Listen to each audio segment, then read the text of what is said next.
नमस्कार। तो हम आज पढ़ रहे हैं chapter number 2 NCERT Hindi medium बहुपद। ठीक है, तो सबसे पहले बहुपद के अंदर आपको कुछ चीजें जो इम्पोर्टेंट है इसका परिचय है, कुछ परिभाषाएं हैं, इनको आपको अच्छे से समझ लेना है। तो सबसे पहले आप ये समझो कि बहुपद होता क्या है। बहुपद जो समीकरण रूप होता है वो किस प्रकार बनता है, किन किन चीजों से मिलके बनता है, कौन कौन सी नंबर्स, कौन कौन सी राशियां उसके अंदर सम्मिलित होती है और फिर वो किस रूप में आता है, कितने प्रकार का होता है, ये सब चीजें।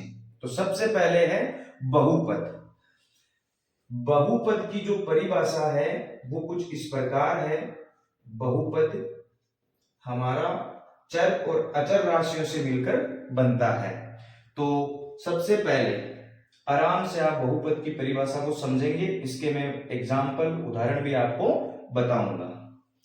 चर, अचर, चर और अचर, चर के गुणांक, चर के गुणांक, चर का गुणांक और ऋणेतर घातांक, ऋणेतर घातांक, ऋणेतर घातांक के जोड़,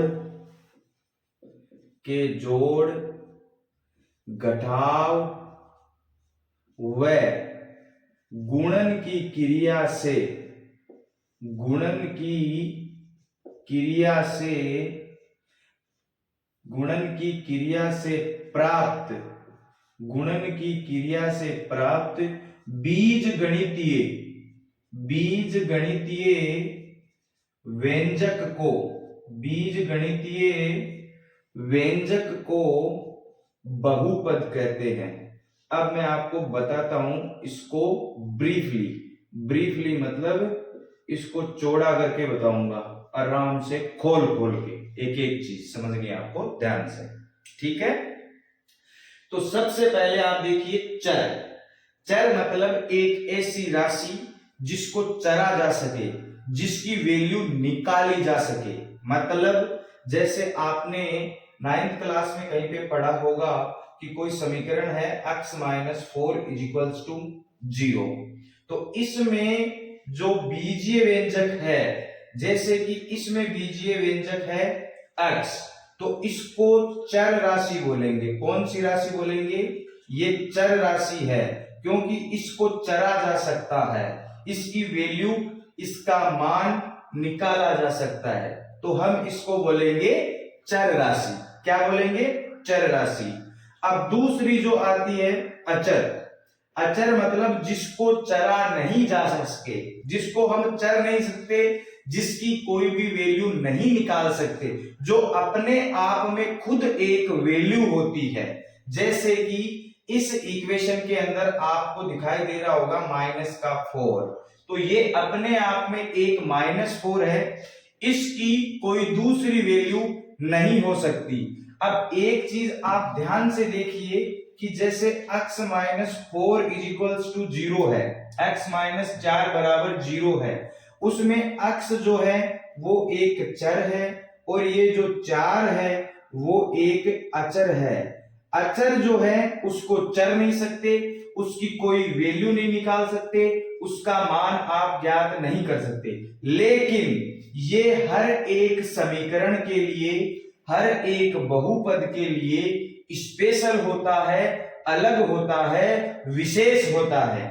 ठीक है, यानी इस इक्वेशन के लिए, बहुपद के लिए या फिर समीकरण के लिए -4 हमेशा -4 ही रहेगा। ठीक है, और इसकी वैल्यू जिसको हम चर रहे हैं, इसका जो मान निकलेगा वो भी इस समीकरण के लिए एक विशेष मान होगा। यानी कि इस अक्ष का मान इस बहुपद के लिए जो निकलेगा वो एक्चुअल में हमेशा इस बहुपद के लिए वही रहेगा। किसी दूसरे बहुपद में एक चर राशि x शामिल हो जाती है, वहां इसका मान चेंज हो जाता है। अगर समीकरण ऐसा रहता है तो इसका कभी भी मान चेंज नहीं होता है। ये हो गई चर राशि, ये हो गई आपकी अचर राशि। चर का गुणांक, अब जो आपके पास चर राशि है, जैसे मान लो कोई दूसरा एग्जांपल है 2x square plus 5x plus 9, ये कोई समीकरण है, ठीक है। इसमें जो चर राशि है हमारी x स्क्वायर और x, ये x में एक समीकरण है, बहुपद है। तो जो x है इसके साथ में गुणा होने वाली जो नंबर है, इसके अंदर देखो x माइनस 4 के अंदर x के साथ में गुणा क्या है, 1 है। तो इसको बोलेंगे चर का गुणांक। किसका गुणांक? चर का गुणांक। और इसके साथ में x स्क्वायर के साथ में देखो मल्टीप्लाई क्या हो रहा है, गुणा 2 हो रहा है। तो मतलब यहां पे जो चर का गुणांक है, कौन से चर का? x स्क्वायर का गुणांक। x स्क्वायर का गुणांक क्या है, यहां पे 2 है। लेकिन अब आप यहां पे देखो इसका गुणांक अलग आ रहा है, तो आप यहां पे लिखोगे x का जो गुणांक होगा, x का जो गुणांक होगा वो क्या होगा, 5 होगा। मतलब हर समीकरण में स्थिति अलग अलग बनती है, इस अकॉर्डिंग ही आपको चलना है। तो यहाँ पे जो x के साथ में गुणा नंबर है वो 1 है, और यहाँ पे जो नंबर x स्क्वायर के साथ में वो 2 है, और x के साथ में जो गुणा है वो क्या है, 5 है। एक्चुअल में इन्हीं नंबर्स को जो x, y, z किसी भी रूप में जो समीकरण दिया गया है उनसे गुणा होने वाली जो संख्या होती है उसको बोलते हैं चर का गुणांक। तो मुझे उम्मीद है कि ये चीजें आपको अच्छे से समझ में आ रही है। ऋणेतर घातांक। ऋणेतर घातांक का मतलब होता है किसी भी बहुपद के अंदर, जैसे मान लो ये कोई बहुपद दिया गया हो, किसी भी बहुपद के अंदर जो चर की घात होती है वो ऋणेतर होनी चाहिए। ऋणेतर का मतलब वो कभी भी माइनस में नहीं होनी चाहिए, क्योंकि अगर किसी बहुपद की घात माइनस में है तो फिर वो बहुपद नहीं है।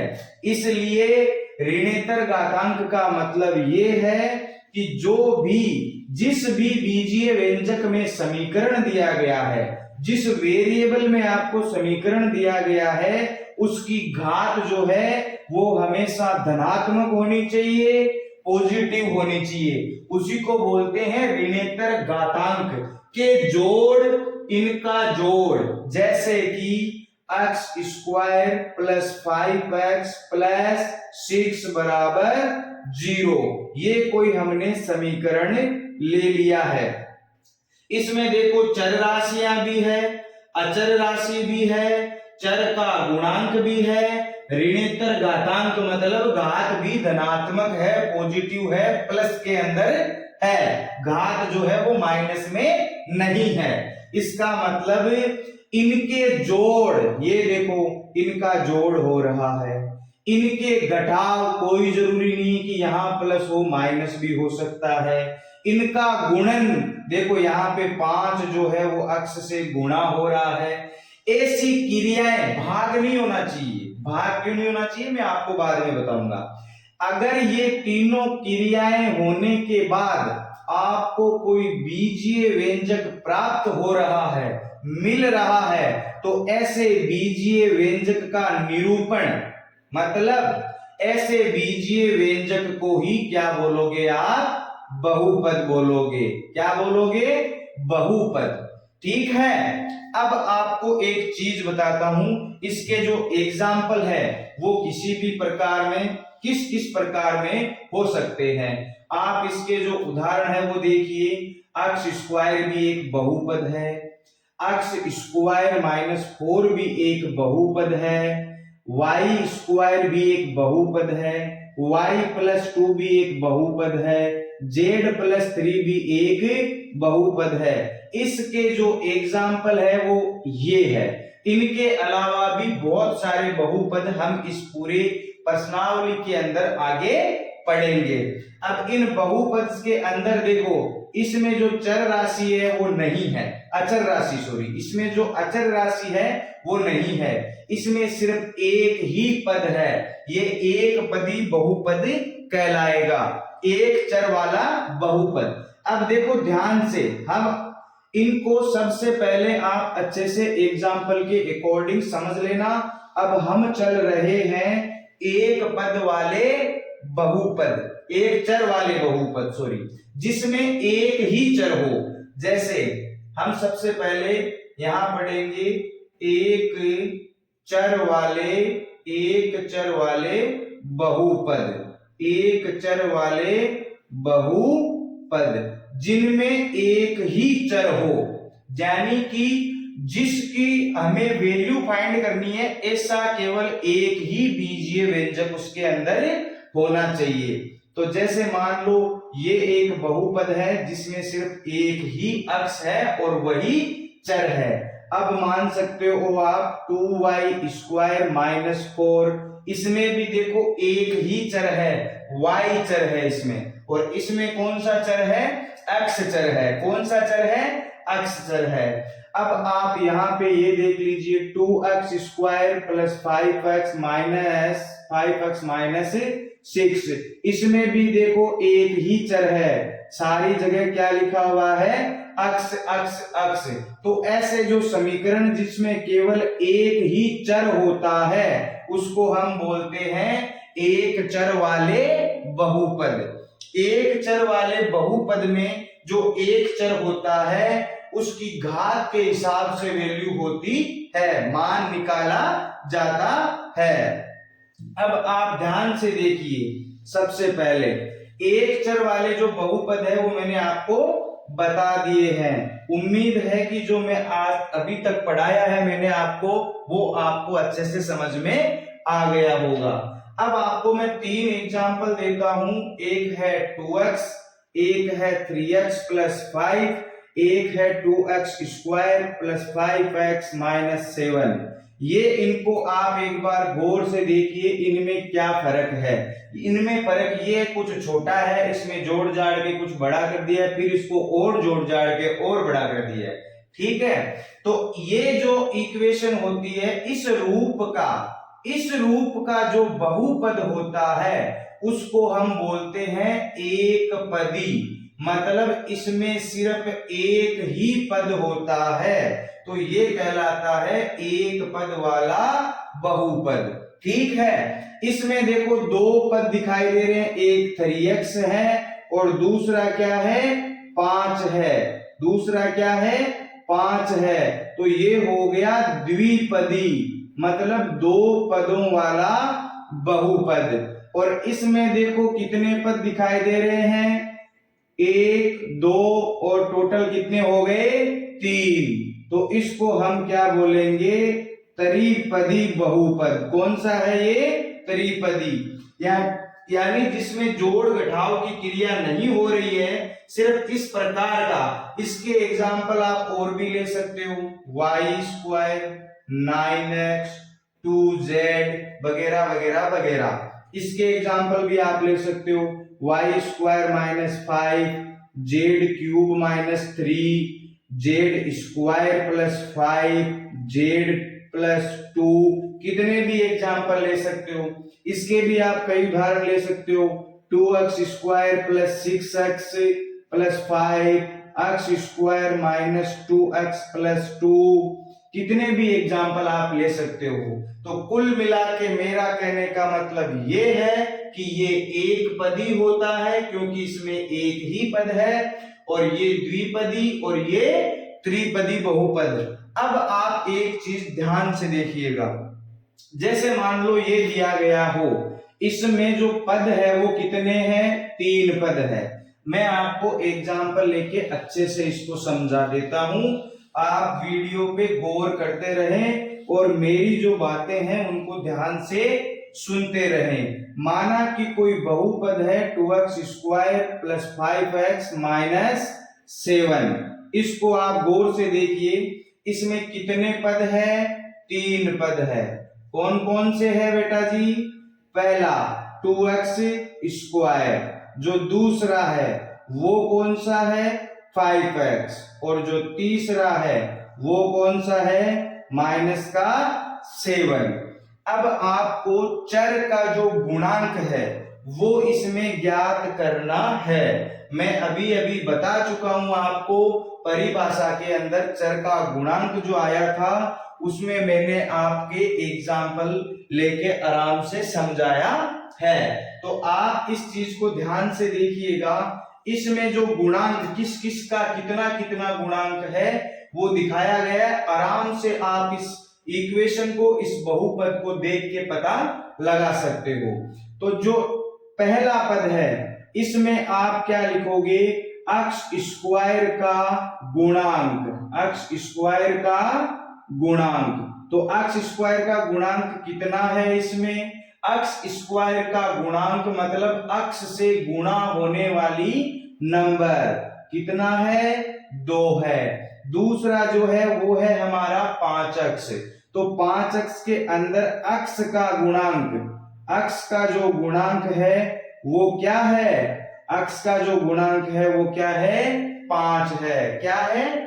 5 है। अब इसमें तो x है ही नहीं, ये तो सीधा सीधा -7 है। तो आप ऐसे सोच रहे होंगे कि सर इसका गुणांक कैसे निकालेंगे? तो आप ध्यान से देखिएगा, आपने कहीं अगर पढ़ा हो तो किसी भी नंबर की घात अगर 0 होती है, चाहे वो नंबर कोई सी भी हो, अगर उसकी घात 0 होती है देन उसकी वैल्यू, उसका मान हमेशा क्या होता है? 0 होता है, सॉरी 1 होता है। कितना होता है? 1 होता है। यानी किसी भी चर अचर राशि की घात अगर 0 होती है तो उसका मान हमेशा क्या होता है? 1 होता है। क्या होता है? 1। तो यहाँ पे आप ऐसा मान सकते हो कि x की घात क्या है?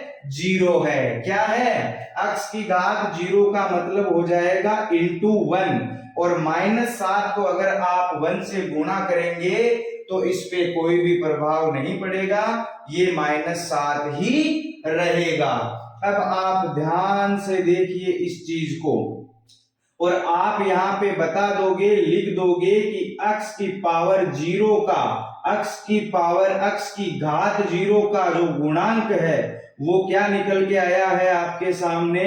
-7। इस प्रकार आप x स्क्वायर, x और x की पावर 0, बाकी सभी इक्वेशन, समीकरण और बहुपद के अंदर इनकी जो गुणांक है वो आराम से आप ज्ञात कर सकते हो।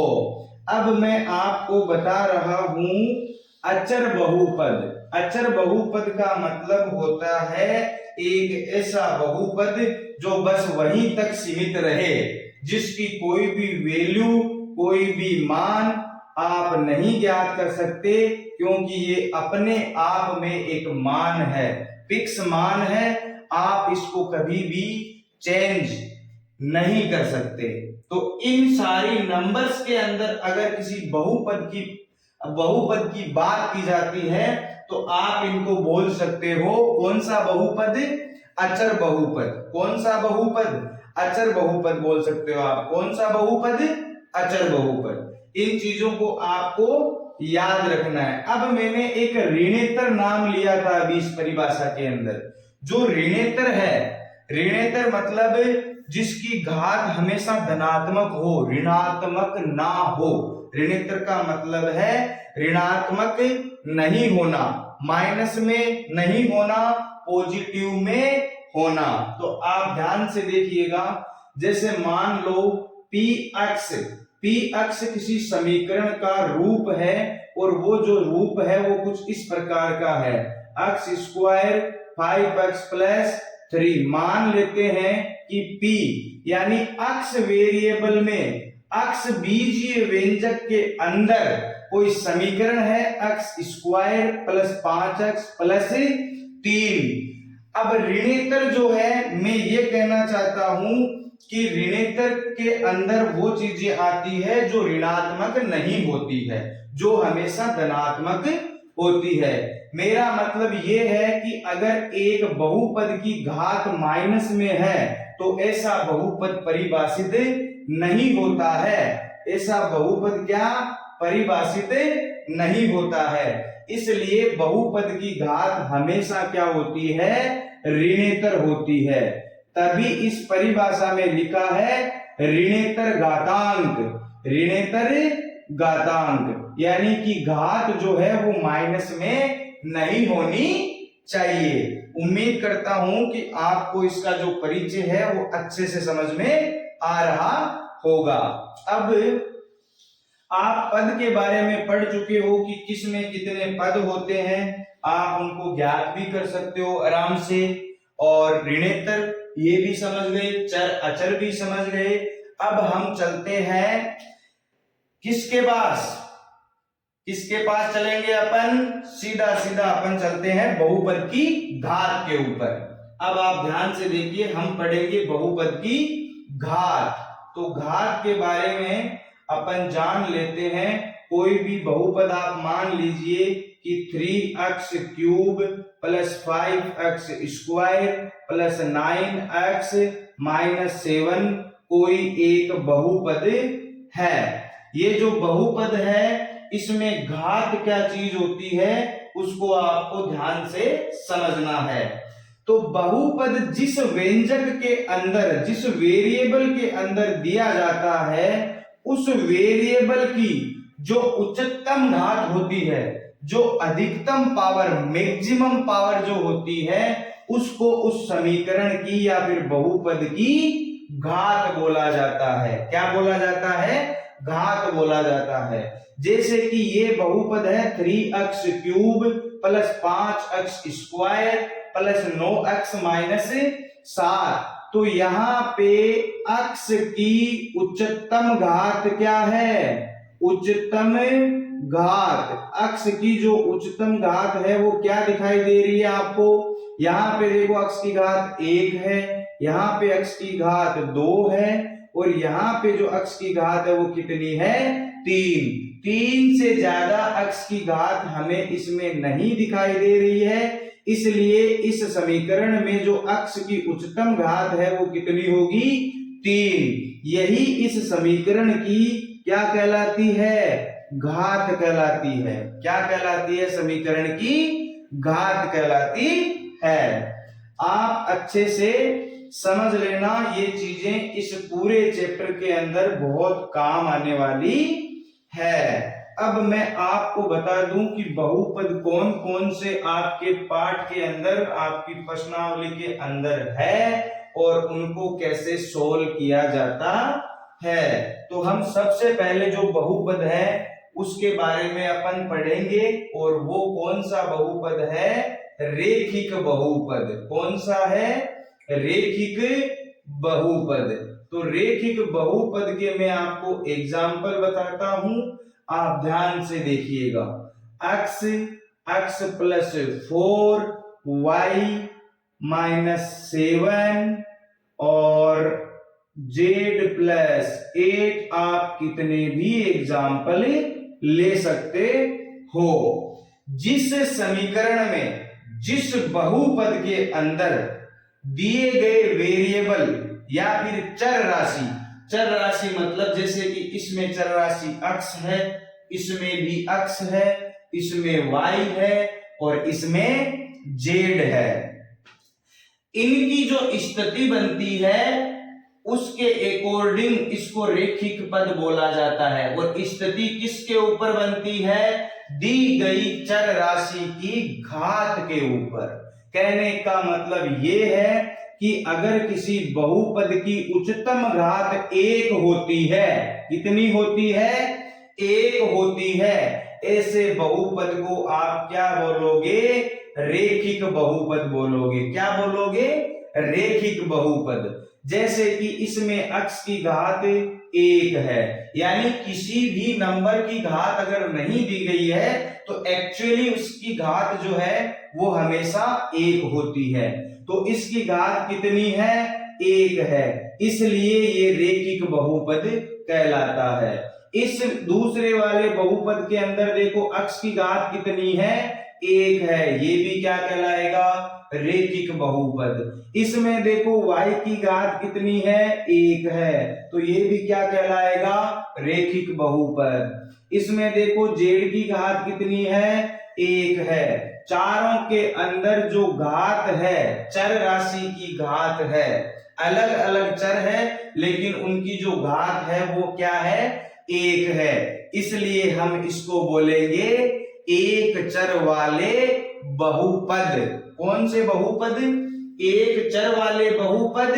और एक जो चर वाले बहुपद है उनकी घात अगर 1 है, उच्चतम घात अगर 1 है, तो उसको हम बोलेंगे क्या, रेखिक बहुपद। क्या बोलेंगे, रेखिक बहुपद बोलेंगे।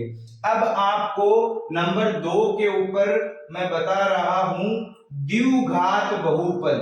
कौन सा, द्विघात बहुपद। द्विघात बहुपद, इसको आप गौर से समझिएगा। पहले आप एक काम करो, रेखिक बहुपद के जो एग्जाम्पल है उसका जो व्यापक रूप है उसको समझ लो अच्छे से, ठीक है। तो ये जो रेखिक बहुपद है इसके अंदर मैक्सिमम, अधिकतम कितने पद हो सकते हैं, सिर्फ 2 पद इसके अंदर हो सकते हैं। अधिकतम कितने पद हो सकते हैं, इसमें 2 पद हो सकते हैं। रेखिक बहुपद में हमेशा ज्यादा से ज्यादा 2 पद हो सकते हैं और कम से कम 1 तो है ही, ठीक है।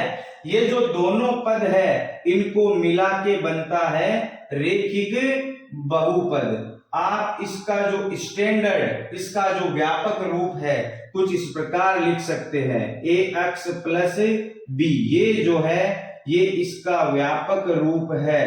कौन सा रूप है, व्यापक रूप, स्टैंडर्ड फॉर्म जिसको बोलते हैं। ये देखो गौर से इसको आप इसकी तुलना करो, y-7 की इससे तुलना करो आप, तो हम क्या पाएंगे कि ये जो y है ये x की जगह मान के चलो, क्योंकि इसमें हमने क्या लिया है, x वेरिएबल लिया है। तो एक काम करो यहाँ पे भी आप x ही मान लो।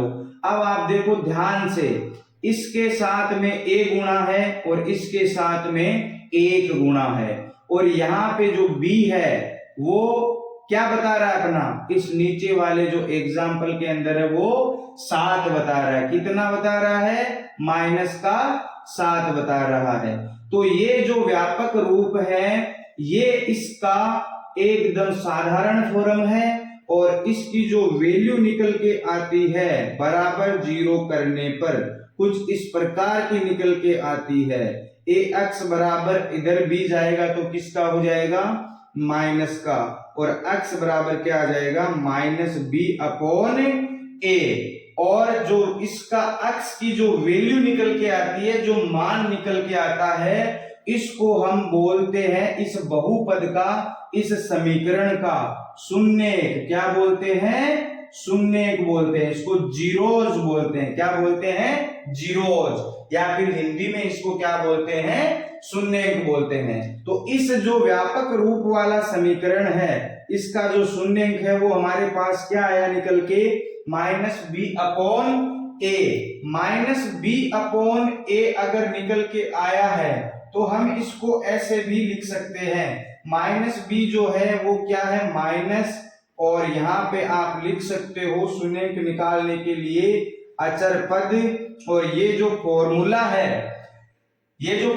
है, ये हर एक रेखिक समीकरण का शून्यक ज्ञात करने के लिए होता है। तो माइनस के अंदर तो आपको लेना है अचर पद, और जो नीचे है वो a जो है, a क्या कहलाएगा इस समीकरण के लिए, अक्ष का गुणांक। यहाँ पे आप लिख सकते हो इसको अक्ष का गुणांक। अब मैं आपको एक उदाहरण से इस चीज को समझाता हूं, ध्यान से देखिएगा। इस फॉर्मूले से अपन किसी एक एग्जाम्पल को करते हैं। जैसे मान लो x +4 है बराबर 0 है, इसमें आपको x की वैल्यू इस सूत्र से निकालनी है। अगर इस सूत्र से निकालते हो तो सूत्र जो है वो क्या है हमारा, माइनस के अंदर अचर पद जो है उसको माइनस का लेना है, और नीचे लिखना है आपको अक्ष का गुणांक, अक्ष के साथ में गुणा होने वाली नंबर। अब जरूरी नहीं है कि वो अक्ष का ही गुणांक हो, अगर समीकरण y के अंदर है तो वो y का गुणांक हो जाएगा।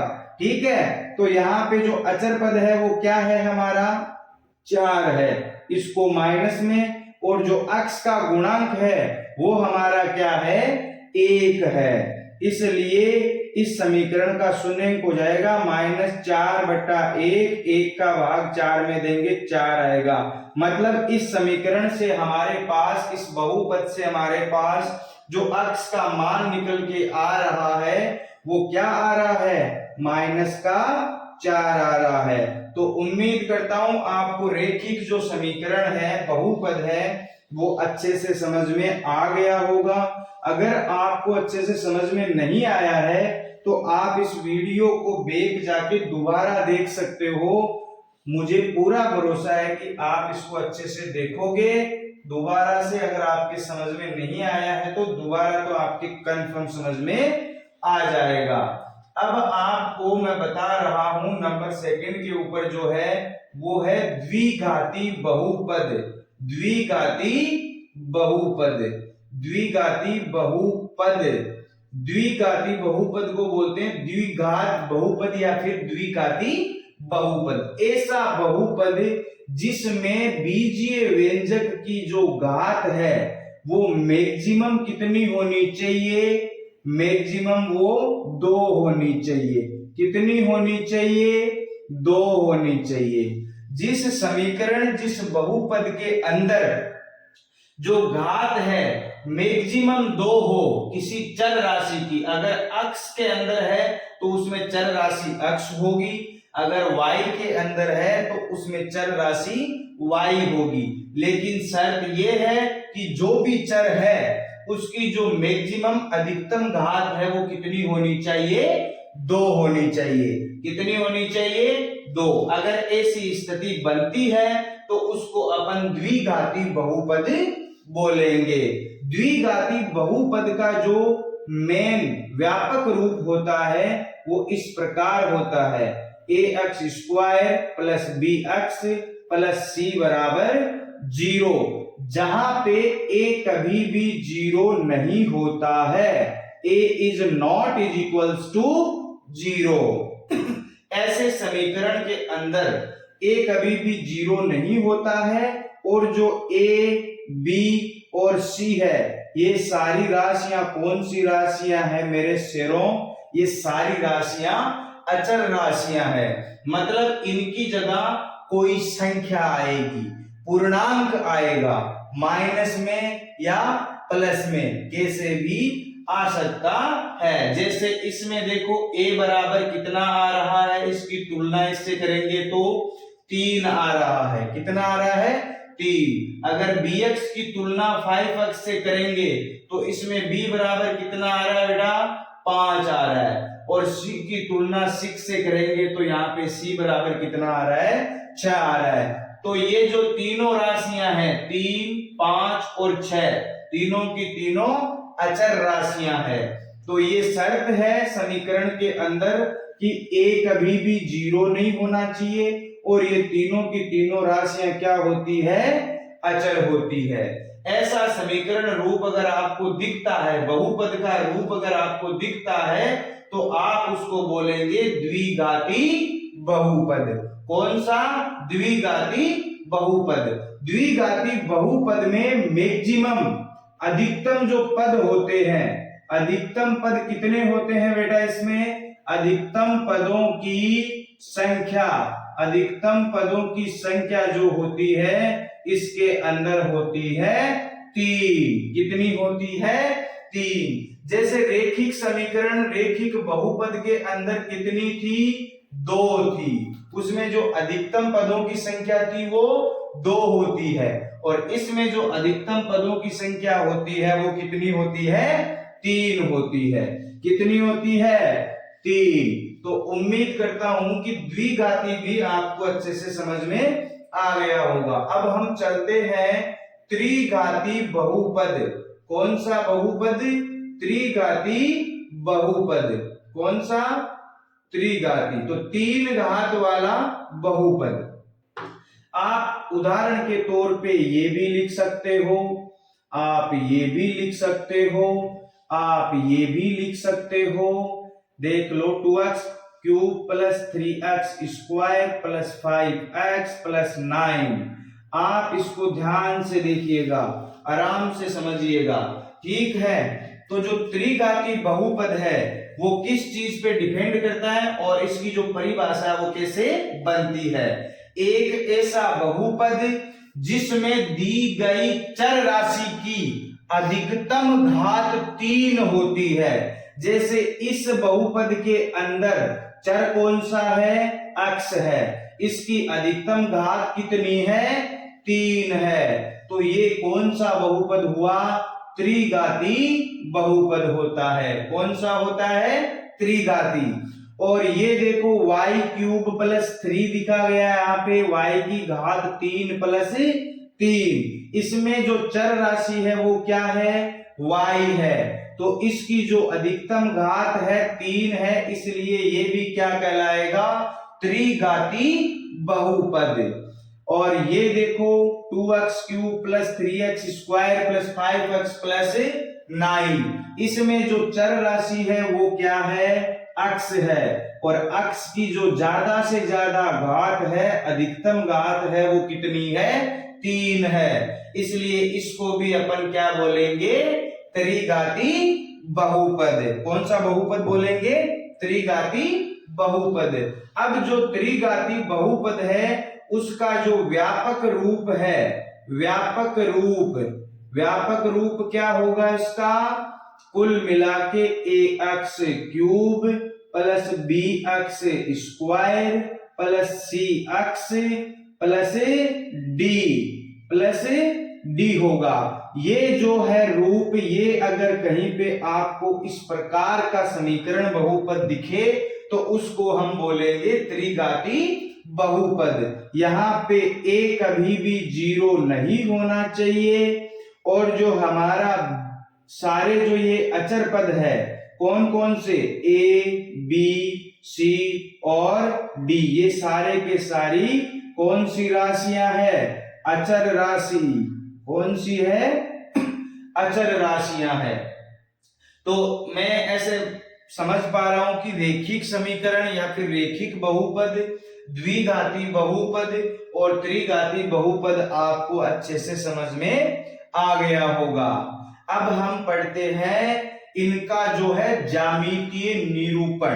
क्या पढ़ेंगे अपन, इनको ग्राफ के ऊपर कैसे समझा जाता है, जो कि अपन समझेंगे नेक्स्ट वीडियो में। तब तक के लिए धन्यवाद। आराम से आप वीडियो को देखिएगा, समझिएगा, और जो कोई भी मेरी मिस्टेक है मुझे आप कमेंट में जरूर बताएगा। और अगर आपको कुछ समझ में नहीं आ रहा है तो वो भी आप कमेंट में लिख के बता सकते हो। I will improve my language, मतलब मैं कोशिश करूंगा अपनी भाषा को सुधारने का जो भी तरीका है, कैसा आपको पसंद है वैसा करने की कोशिश करूंगा। और जो लैंग्वेज है उसको भी इजी से इजी रखने की कोशिश करूंगा। तब तक के लिए धन्यवाद, मिलते हैं अपने अगले वीडियो में।